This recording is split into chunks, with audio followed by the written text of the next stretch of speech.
Stage 4 మోకాళ్ల అరుగుదలకి నొప్పి లేకుండా కీళ్ల మార్పిడి ఆపరేషన్ చేయబడును. Doctor Ramesh Gajula, endoscopic spine ortho surgeon and pain physician, పెనిషియా spine pain ortho and sleep centre, Uppal, Hyderabad. గడిచిన 9 రోజులుగా జరిగిందో ఈ 9 రోజుల్లోనూ ఏ ఒక్క విషయం మీద కూడా, ప్రజా సమస్యల మీద, వారికి జరుగుతున్నటువంటి అన్యాయాల మీద, రైతులు పడుతున్నటువంటి ఇబ్బందుల మీద, ఉద్యోగులు పడుతున్నటువంటి ఇబ్బందుల మీద, ఏ ఒక్క సమస్య మీద ఒక పరిష్కారం రాకపోగా ప్రజల సమస్యలన్నింటినీ పెడచెవిన పెడుతూ కేవలం కూటమి ప్రభుత్వం చేస్తున్నటువంటి ప్రాపగాండా మాత్రమే అసెంబ్లీలో కానీ కౌన్సిల్లో కానీ వినిపించే విధంగా ఈ సభ జరగడం నిజంగా చాలా చాలా దురదృష్టకరమని మేము భావిస్తూ ఉన్నాం. ఆఖరికి మెడికల్ కాలేజ్ ప్రైవేటీకరణ మీద జరిగిన చర్చ ఏదైతే ఉందో, ఏ రకమైనటువంటి తీవ్రమైన నష్టం మరి రాబోయే తరానికి, యువతకు జరుగుతుందని చెప్తే దాన్ని పెడచెవిన పెడుతున్నారు. యూరియా సమస్యలపైన, యూరియా కష్టాలపైన, రైతులు పడుతున్నటువంటి బాధలు కానీ, వారు పడుతున్నటువంటి కష్టాలు కానీ చెబుతామని మరి కౌన్సిల్ అగ్రికల్చర్ మీద డిస్కషన్ పెట్టామని చెప్తేనేమో ఆ డిస్కషన్ జరగనటువంటి పరిస్థితి ఈరోజు కౌన్సిల్లో కల్పిస్తూ ఉంది. రైతే రాజు అనేటటువంటి ఈ దేశంలో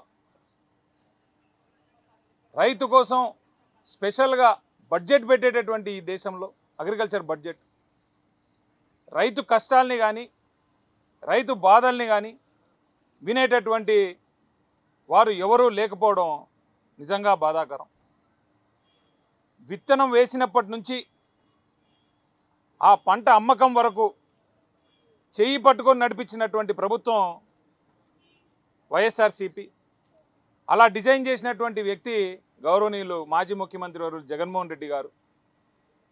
దాని అంతటికీ కూడా రూపకల్పన చేసి ఆర్బీకే అనేటటువంటి ఒక కొత్త పద్ధతిని ఆయన సృష్టించి రైతులకు మంచి జరగాలని ప్రయత్నిస్తే, మరి ఈరోజు అదే ఆర్బీకేల పరిస్థితి ఏ రకంగా ఉంది అని చెబుదామంటే అవకాశం లేనటువంటి పరిస్థితి ఈరోజు కౌన్సిల్లో తలపిస్తూ ఉంది.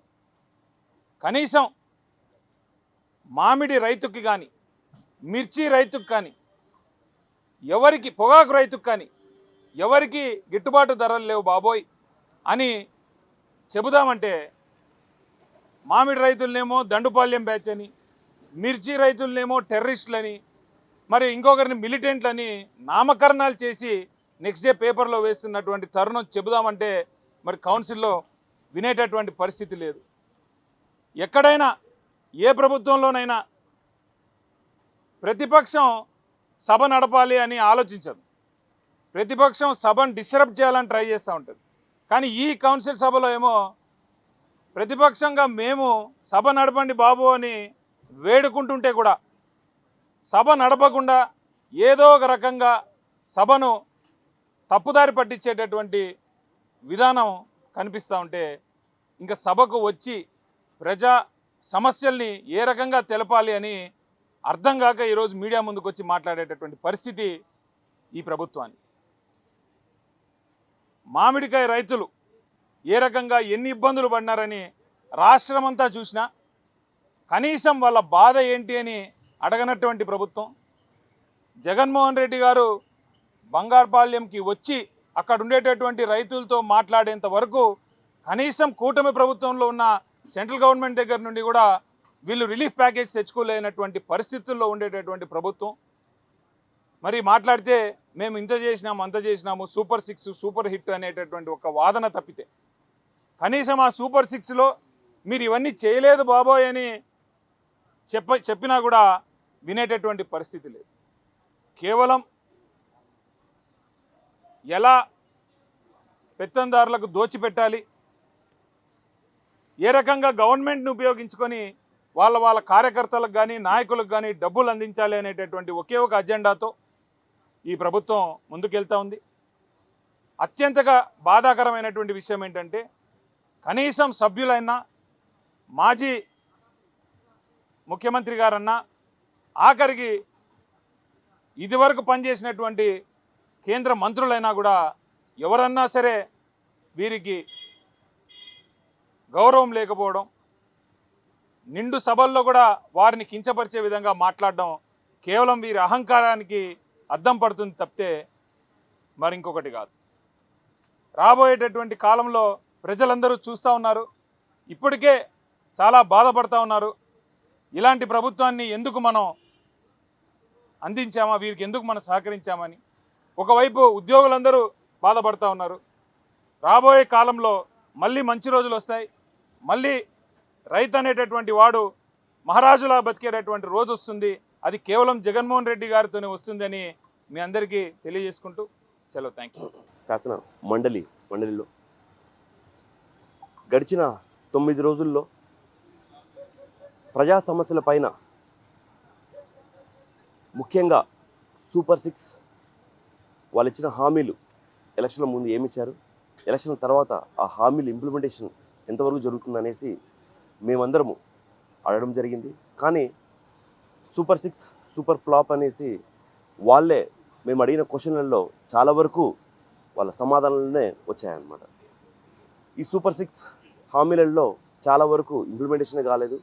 అయినా ఒకటో రెండో మూడో ఏమైనా ఉంటే అది కూడా అరాతుర కొరతగానే జరుగుతుందనేసి శాసన మండలిలో ప్రజల గొంతు వైఎస్ఆర్సీపీ పార్టీ తరఫున మేము వినిపించడం జరిగింది. కానీ ఈరోజు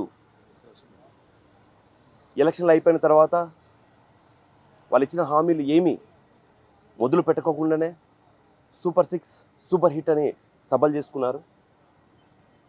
ఏ హామీలు ఇవ్వకుండా మీరు ఎట్లా ఈ సభలు నిర్వహించుకొని ప్రజలకు ఏం మెసేజ్ ఇస్తారని కూడా అడగడం జరిగింది.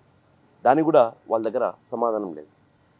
ఇదే క్రమంలో ముఖ్యంగా మెడికల్ కాలేజ్, పేద విద్యార్థులకు విద్యకు సంబంధించిన మెడికల్ కాలేజ్ ప్రతిష్టాత్మకంగా మా నాయకుడు వైఎస్ జగన్మోహన్ రెడ్డి గారు దేశ చరిత్రలోనే ఎప్పుడు లేని విధంగా ఒకటేసారి 17 మెడికల్ కాలేజీలు తీసుకొస్తే ఈరోజు ఆ మెడికల్ కాలేజ్ను వాళ్ళకు సంబంధించిన పెత్తందారులకు అంటగట్టాలా, తద్వారా వాళ్లకు లబ్ధి చేకూర్చాలనేసి పీపీపీ అనే మోడల్లో తీసుకొచ్చారు.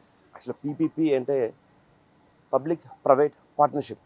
కానీ వీళ్ళ దృష్టిలో అట్లా ఎలా ఉందంటే ప్రైవేటైజేషన్ ఆఫ్ పబ్లిక్ ప్రాపర్టీస్, అంటే గవర్నమెంట్ ఆస్తులకు సంబంధించిన ఆస్తులన్నీ వీళ్ళు వాళ్ళకు సంబంధించిన పెత్తందారులకు ఇవ్వడం, దాచుకో పంచుకో అనే విధంగా ఈరోజు ఈ కూటమి ప్రభుత్వం నడుస్తుంది. ఎంతోమంది పేద బలహీన వర్గాల ప్రజలు ఉన్నారు, వాళ్ళకు ఎన్నో సమస్యలు ఉన్నాయి. వాళ్ళ సమస్యలు తీర్చండి అంటే ఈరోజు అవన్నీ పక్కన పెట్టి వాళ్ళ స్వలాభం కోసం ఈరోజు ఈ ప్రభుత్వం నడుపుతున్న పరిస్థితి మనం చూస్తున్నాం. కాబట్టి ప్రజలకందరికీ విజ్ఞప్తి చేసేది ఒకటే, ఈరోజు శాసన మండలి సాక్షిగా మీ గొంతును మేము ఇక్కడ వినిపించాం. మీకు అందరికీ తెలుసు వీళ్ళు చెప్పిన సమాధానం కూడా. కాబట్టి మీరు మరొకసారి ఆలోచించవలసిందిగా ప్రతి ఒక్కరిని పేరు పేరున వేడుకోవడం జరుగుతుంది. తెలుగులో ఫాస్టెస్ట్ న్యూస్ ఇప్పుడు కొత్త అవతారంలో 5 సెకండ్లోనే పూర్తి వార్తా సమాచారం మీ చేతిలో. సోషల్ మీడియా ట్రెండ్స్ మీ కళ్ళ ముందుకే live TV and voice search ఆప్షన్స్తో ఇప్పుడే డౌన్లోడ్ చేయండి. యాప్ లింక్ డిస్క్రిప్షన్లో ఉంది.